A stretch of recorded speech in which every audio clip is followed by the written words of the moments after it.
Patos de Minas foi clara, vai descumprir de novo o Minas Consciente. José Eustáquio quer que o Comitê Extraordinário da Covid-19 explique a regressão de onda para só depois decidir se segue ou não o plano que determinou que, assim como a macro noroeste, a microrregião de Patos de Minas está na mesma cor. Mas o Ministério Público quer que a Prefeitura baixe decreto com as novas regras mais rigorosas até a tarde do próximo sábado, ou seja, amanhã. Já já a gente vai contar mais detalhes. E no 30 também você vai ver.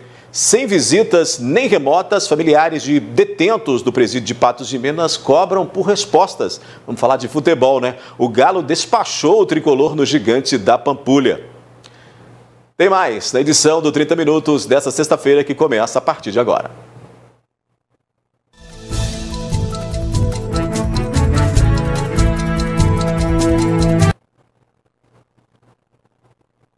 Nas obras da nova sede do Ministério Público em Patos de Minas, por enquanto, tudo parado.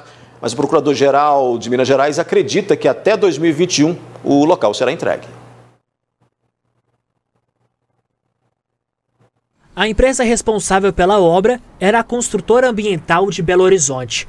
No início, responsáveis afirmaram que os trabalhos se concluiriam em 3 anos. Mas, recentemente, a empresa declarou falência. A gente teve um infortúnio de que a empresa que estava encarregada da construção da obra, ela quebrou, ela não tem condições financeiras de tocar a obra adiante. E há uma preocupação da administração superior do Ministério Público de que essa obra seja retomada o quanto antes. É óbvio que em administração pública a gente tem as burocracias, então existe um processo administrativo para resolver essa situação contratual entre a empresa contratada para construir a sede e o Ministério Público do Estado de Minas Gerais. Esse processo está sendo agilizado pela administração superior. Para que as obras possam ser retomadas, o Procurador-Geral de Minas Gerais, Antônio Sérgio, esteve em Patos de Minas. Segundo ele, as obras serão retomadas em breve e deve se concluir em 2021. As obras serão retomadas imediatamente, nós já estamos fazendo um distrato com a construtora, vamos reabrir o processo de licitação e logo agora no início do ano vamos retomar as obras para que seja inaugurado ano que vem. Até o momento foram investidos aproximadamente 5 milhões de reais e mais devem ser gastos para o andamento da nova sede. Já foram investidos, segundo nos foi dito, cerca de 5 milhões de reais. Havia uma previsão de que a obra fosse finalizada com mais 4 milhões de reais. Mas por conta do aumento do preço dos insumos e das dificuldades financeiras, ela deve ser relicitada com um acréscimo de 2 milhões de reais. Isso é um investimento na cidade. Empregos são gerados aqui, recursos são adquiridos aqui. É uma obra de envergadura que a gente tem que considerar aí como uma grande aquisição para o município de Patos de Minas. O local deve contar com 7 promotorias já criadas em Patos de Minas, a Curadoria da Infância e da Juventude e a Curadoria do Meio Ambiente, dando assim maior conforto e agilidade para os patenses e moradores da região. Lembrando que a sede aqui em Patos de Minas, ela vai acolher também, né, vai estar acomodando as coordenadorias da saúde, da infância e juventude, da educação, que não atende apenas Patos de Minas, né, a comarca de Patos de Minas, até regiões do Alto Paranaíba, por exemplo, e do noroeste, né, do estado. Então tem um significado, né, muito importante para que a gente possa avançar no enfrentamento das nossas demandas e viabilizar esse acesso, né, do cidadão, das pessoas que precisam do serviço do Ministério Público na nossa comarca. Na sequência, o apelo de familiares por notícias e visitas remotas de detentos no presídio de Patos de Minas. 11 horas e 37 minutos.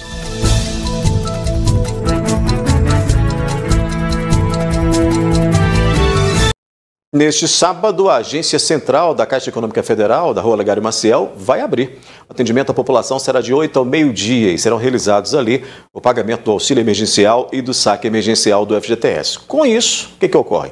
As agências lotéricas, as casas lotéricas poderão abrir, né? Já que, de acordo com o decreto municipal, quando o banco abrir, quando a Caixa Econômica Federal abrir, nos sábados em que abrir, as lotéricas também podem ter expediente.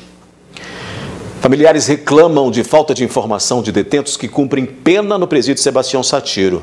Não há visita remota e ainda eles fazem denúncias de maus tratos. Os cartazes refletem a saudade e a preocupação destas mulheres, mães, filhas e esposas de detentos. Segundo elas, há meses não recebem nenhuma informação sequer de seus familiares. E desde que os Correios entraram em greve, nem as cartas que enviavam e recebiam deles estão sendo entregues. Desde o começo da pandemia, já há 6 meses, 5 meses, estamos sem notícias, sem contato, angústia muito grande, né? Porque, igual eu falo, é pai, né? É filho, né? São esposos e nós estamos sem notícias. E para completar, ainda o Correio entrou de greve há 3 semanas, nosso único meio de contato era as cartas, né? Tá sendo muito angustiante, sabe? Eu tenho uma filha pequena com ele, sofrendo muito a ausência do pai. Ela chora, ela reclama, ela sofre muito. Então, como se diz, eles estão lá, mas eles, como se diz, eles é pai, eles têm família aqui de fora, né? Nós estamos sem receber carta. Eu só tive 2 videochamadas, tem 7 meses que ele está preso. E minha menina chora todos os dias querendo ver ele. É muito triste. A preocupação se estende também para as crianças. A Jordana, que é filha da Jaqueline, conta que chegou a fazer vários desenhos para o pai, que está preso, mas que não sabe até hoje o que ele achou dos desenhos. A saudade é bastante. E também eu fiz um desenho para ele, especialmente para ele, né? Mas nenhuma, sequer uma resposta para ele falar como tá meu desenho, porque é muita saudade, dói muito no coração. E tipo assim, eu amo muito meu pai, eu tenho muita saudade dele. Eu quero muito ver ele, pelo menos para dar um abraço nele, um beijo. Porque a saudade é muito mesmo. Emocionada, Sofia, filha da Ludmila, também clama saudades do pai. Eu quero ver ele, tô com muita saudade dele e eu tô querendo ver ele. A mãe explica que já nem sabe o que falar para a filha. É difícil ver um filho chorando, né, querendo o pai, com saudade, e a gente não tem como se diz, uma notícia, nada, que nem carta nós não estamos recebendo. E a situação se agrava. A mulher ainda denuncia que os detentos estariam sendo agredidos dentro do presídio pelos próprios policiais penais. Todo mundo que sai fala que está metendo couro, está aproveitando da situação. Só notícia ruim, que está lá batendo, que está oprimindo, que está xingando eles, procedimento toda hora, eles estão aproveitando, né? É abuso. Juntas, elas clamam respostas. Queremos nosso direito, queremos ver nossos familiares. Não opressão. E em nota, a Secretaria de Estado de Justiça e de Segurança Pública informou que ainda não há previsão para retorno das visitas presenciais nos estabelecimentos penais de Minas Gerais, mas que devido a este cenário foi criado o projeto A Esperança Vem de Casa, que consiste nas visitas online. Além disso, a pasta ainda incentiva o envio de cartas e a realização de telefonemas, e reforça que cada unidade prisional é responsável pelo atendimento conforme a disponibilidade de dias e horários. Em relação às denúncias, o Departamento Penitenciário de Minas Gerais informa que não compactua com qualquer desvio de conduta dos seus servidores. Todas as denúncias devidamente formalizadas são apuradas nos termos da lei, respeitando sempre o direito à ampla defesa e ao contraditório, com a celeridade e cuidados devidos. A nota afirma ainda que desconhece denúncias devidamente formalizadas de maus tratos de servidores contra detentos no presídio de Patos de Minas. Já a gente vai falar de futebol aqui no 30. Alan Franco é o nome na partida que terminou em 3-0 para o Atlético sobre o São Paulo pelo Brasileiro. 11h44.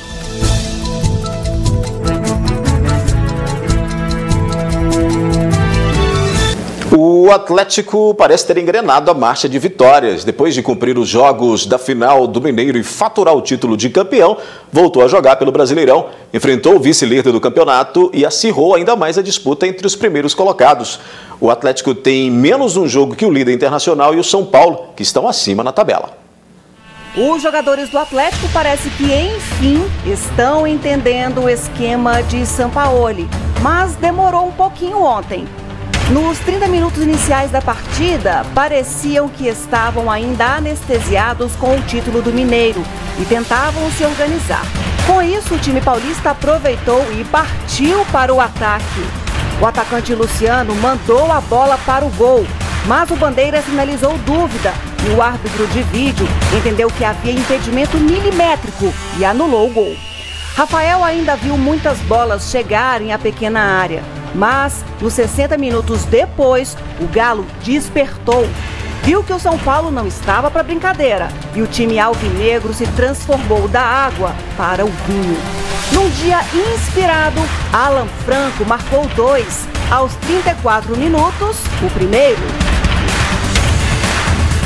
10 minutos depois, Johan deu o passe e Alan fez mais um. Jair, que foi preciso para o primeiro gol do equatoriano, também anotou o dele na partida, 3-0 para o Atlético. Para o argentino, o placar, o mais elástico desde seu desembarque no Atlético, foi justo.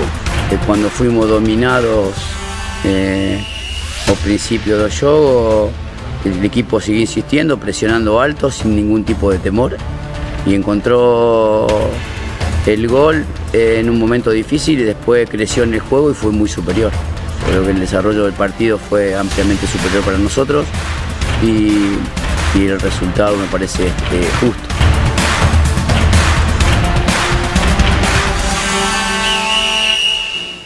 Uma bela vitória, né? Vitória com V maiúsculo, com um jeito do Galo de jogar, né? Pois é, com o resultado, o Atlético voltou ao G4 e está a 4 pontos do líder internacional, mas tem um jogo a menos. O Atlético volta a campo no domingo, às 8h30 da noite, contra o Curitiba, lá no Couto Pereira. Agora a gente vai ver como o time alvinegro vai se comportar jogando fora de casa, já que no Mineirão ele está com 100% aí de aproveitamento, né? Olha, ainda nessa edição do 30 Minutos, a gente vai falar o seguinte: Patos de Minas está na onda vermelha, mas o prefeito diz que vai descumprir até a resposta do comitê. 11h49.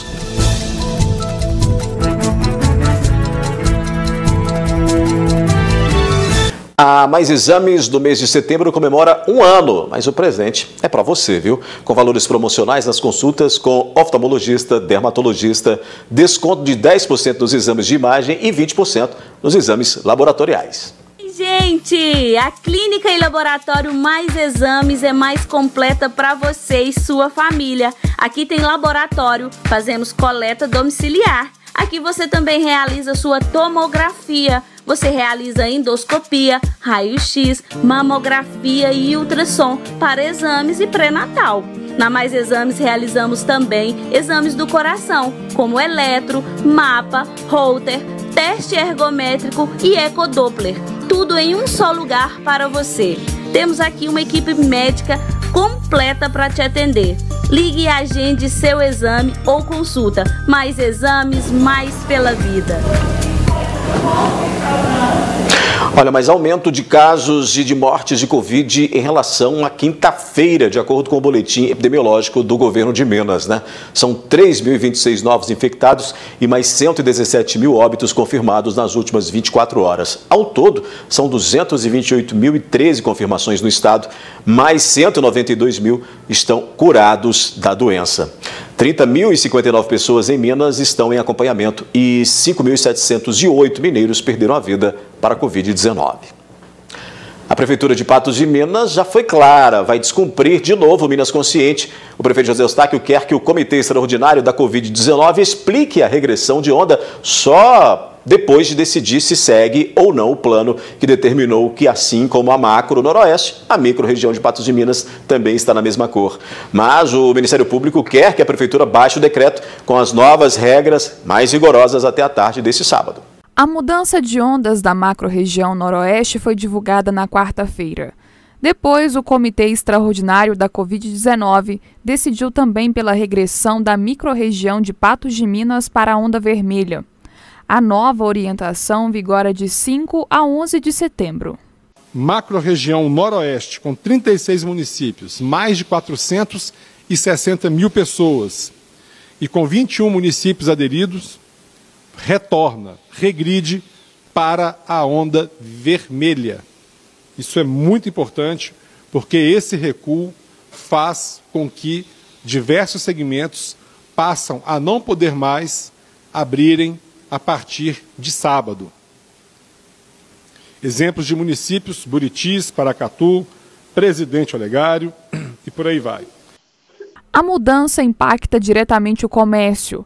Com a regressão, apenas os estabelecimentos considerados essenciais podem ficar abertos. Academias, salões de beleza, autoescolas, clubes e papelarias, por exemplo, não podem continuar funcionando. Fato que causou surpresa ao Executivo Municipal, que, em resposta, enviou um ofício à Secretaria de Estado de Saúde solicitando ao Comitê Extraordinário Covid-19 que reconsidere a regressão. Nós estamos pedindo em Belo Horizonte que eles olhem lá o nosso município com carinho, que façam uma reconsideração nisso aí, uma análise, e ver se a gente reconsidera, porque nós não podemos mais fechar o comércio. Essa onda vermelha só provoca abertura somente daqueles comércios essenciais. Os nossos empresários já estão numa dificuldade muito grande, a gente não pode de maneira nenhuma fechar novamente o comércio. Então essa nossa tentativa é para que o nosso comércio continue aberto. Um dos argumentos que sustentam o documento é sobre o aumento de leitos de UTI no Hospital de Campanha de Patos de Minas.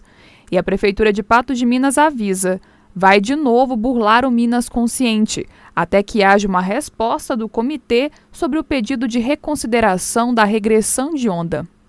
Na véspera do Dia dos Pais, o Executivo também descumpriu o protocolo do Plano Minas Consciente. Mesmo estando na onda vermelha, a Prefeitura permitiu o funcionamento do comércio. Além disso, por força de liminar, a cidade conseguiu avanço de ondas, mesmo estando em uma macro-região vermelha. Diante disso, o questionamento é sobre o cumprimento do plano de novo. Se ele não está sendo feito ao pé da letra, por que o município não segue a deliberação 17? Não, é porque a deliberação 17, as pessoas confundem. A deliberação 17 é o Minas Consciente. E os municípios, estando no Minas Consciente ou não estando, os municípios do estado de Minas, têm que obedecer da mesma forma. E ela é uma das deliberações. A de ontem deve ter sido a 40 e poucos. Então a 17 é uma delas. Não, prefeito, há diferenças claras entre a deliberação 17 e a deliberação 39, que é o Minas Consciente. E pela Justiça, o senhor deve seguir as determinações de um ou de outro. Como parece indisposto com o plano, pode seguir a deliberação 17, como 30% das cidades mineiras. Nós já fizemos diversas matérias sobre as diferenças entre as deliberações, como já explicou até o secretário adjunto de Desenvolvimento Econômico. Houve uma decisão judicial provocada pelo Ministério Público do Estado, em que os municípios precisam decidir se ficam na deliberação 17, mais restritiva e afeta majoritariamente aos segmentos essenciais, ou se optam pela deliberação 39, que é o Plano Minas Consciente, este sim abrindo margem para, no avanço de ondas, uma abertura gradual e responsável de outras atividades econômicas. Então, não existe uma meta, o que existe é uma expectativa de que, por força judicial, esses municípios passam a aderir, que eles adiram ao plano a partir de então. A confusão de determinações e documentos dificultam a compreensão. Se haverá mudança na onda em Patos de Minas, ainda não há como saber.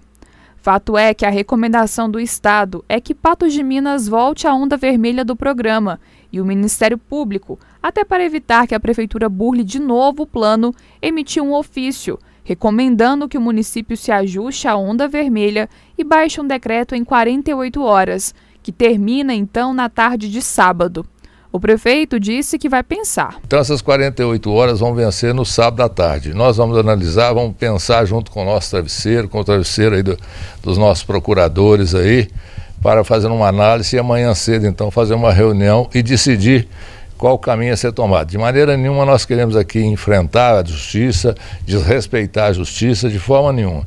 Mas se necessário for, nós estaremos entrando com mandato de segurança, pedindo para que a gente continue e permaneça na onda amarela. Pois é, aí o município está nesse compasso de espera e o comerciante que acompanha toda essa esse imbróglio, né, desse período agora fica na expectativa muito grande e temendo muito de como vai ser na próxima semana, com a abertura do comércio. Muita gente começou a comprar mercadoria, muita gente começou a se organizar e aí chega nesse ponto de que fica sem saber como é que vai ser, de que maneira isso vai acontecer. E a gente espera que realmente a situação se resolva o mais rápido possível, já que nós estamos aí num período em que, em meio a uma pandemia, em que os números crescem, em que o Estado determina macro e micro regiões aí como onda vermelha, e a Prefeitura, então, aguarda ainda essa resposta aí, né? Olha, hoje no Opinião Regional a gente vai falar de eleições, né? Vamos falar de eleições hoje. Vou receber logo mais às 18 horas aqui nos estúdios da NTV, o promotor de justiça, promotor eleitoral, Hamilton Ramos, que vai falar conosco sobre esse período eleitoral, sobre esse processo eleitoral que vai começar, né? Que já estamos aí em meio a ele, já com pré-candidatos se apresentando, com candidatos já confirmando. Hoje você não pode perder, então, a Opinião Regional, certo? Gui Boaventura está a postos e já pronto para o programa. Oi, Gui, boa tarde. Olá, Odair, boa tarde, tudo bem? Tudo tranquilo. Tudo certinho? Vamos nessa. GGSS. GGSS. Joinha. Sexta-feira tem que estar GGSS, né? Hoje tem música. Pois rapaz. Eu fico sempre curioso quando chega sexta-feira, porque eu sei que você que faz essa seleção, já quero saber aí, né? Hoje a gente vai mexer com umas músicas românticas, um negocinho simples, entendeu? Uma música romântica para as pessoas recordarem, entendeu? Vou assistir, não vou perder. Vou almoçar assistindo, viu? Mas e aí, o que você tem de novo aí para a gente falar? Gui, a gente fica apreensivo na expectativa como essa, né, de estarmos em onda vermelha, da macro, da micro, de números aumentando. Eu fico preocupado com a situação do comerciante, que eu estava falando disso aqui agora, do comerciante que fica sem saber o que fazer. A Prefeitura, na expectativa de entrar na Justiça para poder continuar na onda amarela, o ambiente, o clima fica muito denso, né? Olha, se você fica assim, você já imaginou quem faz investimento, quem tem um comércio? Imagina você, abriu tudo, aí você chama funcionário, recontrata funcionário, quem tinha mandado embora. Compra mercadoria. Recontrata. Porque as coisas no comércio não acontecem assim, não. Com o ligar de uma luz, né? E aí depois vem falando, não é nada daquilo não, tá? Mentirinha. Aí agora nós vamos passar mais 14 dias, 15 dias, o negócio aqui vai fechar. Então isso é uma baita de uma falta de planejamento, isso é uma baita, sabe, falta de competência, sabe, isso é um negócio que é coisa que tomar uma providência nesse sentido, que mexe com uma economia de um município, que mexe com uma cidade, que mexe com toda a estrutura, sabe, através de um decreto, sem planejar, sem avisar, olha gente, o seguinte, sabe, Isso... Vou falar sobre isso hoje no programa. Isso é um fator que psicologicamente também afeta muito, né? As pessoas ficam muito abaladas com essa situação. E é claro, né? A economia aí amplamente dificultosa. Né? Abalo psicológico é o seguinte, esse passa. Dá pra gente dar um jeito, bate uma prosa, vai pescar e tal, isso passa. O negócio, o prejuízo no bolso. Mas o prejuízo econômico, ele provoca um problema psicológico também. Sabe, se fosse só o psicológico, tá tudo certo, né? Mas é isso aí. Em meio, né? Vamos tocar em frente. Vamos falar de futebol, não?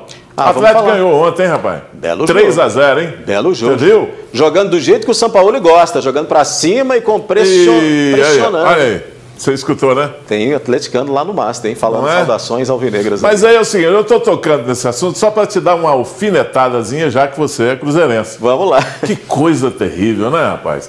E eu fico preocupado, eu sou torcedor de futebol, torço de futebol. Eu gosto de maneira geral, além do Cruzeiro, eu gosto de futebol em geral. Como gostei do jogo do Atlético de ontem.